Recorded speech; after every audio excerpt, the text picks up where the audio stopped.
It is a plea that animal shelters and rescue groups consistently make, the need for foster parents. They are some of the unsung heroes in animal rescue. Perhaps you fostered animals or are considering it.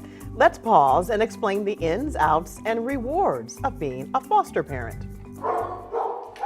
There's no typical day in an animal shelter, but one thing is constant: animals coming in and needing forever homes. I know at any given time there's several hundred here at our Macklin shelter, and then there can be 100 plus at our Maryland Heights shelter as well. That's where fosters come in. As the state's largest shelter, the Humane Society of Missouri always needs people to adopt animals, but fosters are also in demand. The fosters really help us when we don't have the space here to provide for the animals, especially when it's, like I said, with animals who really need around-the-clock attention. You're so tiny.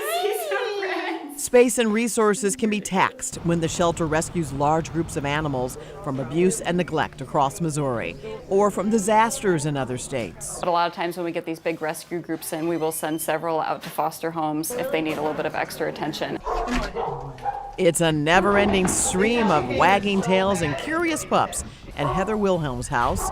She is a foster parent for the nonprofit Paws for Rescue. Paws has been around since 2009. We are a small all-foster organization.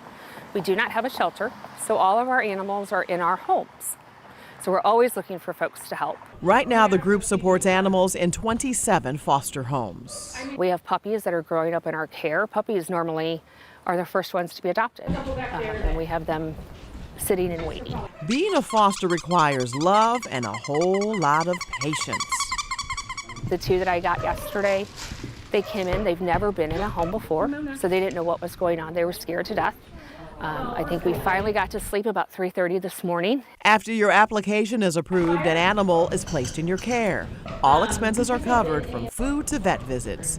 Some animals require surgery and are going to fosters to recover. Others are learning everything for the first time. So it's our job to train them, get them used to household sounds, get them used to riding in the car, get them used to sharing. Fostering an animal can last a week to a few months.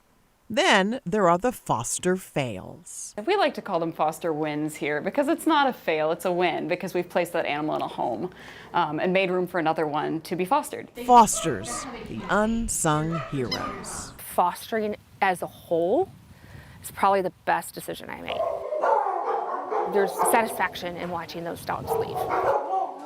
I want to stress that being a foster requires dedication and commitment. Shelters and rescues will tell you the best thing you can do to minimize the number of animals in shelters. Spay and neuter your pets. Also, do your research to educate yourself in what type of animal is best for you so you don't end up back in a shelter. Finally, for more information on becoming a foster, you can find this story on ksdk.com under the As Seen on TV section.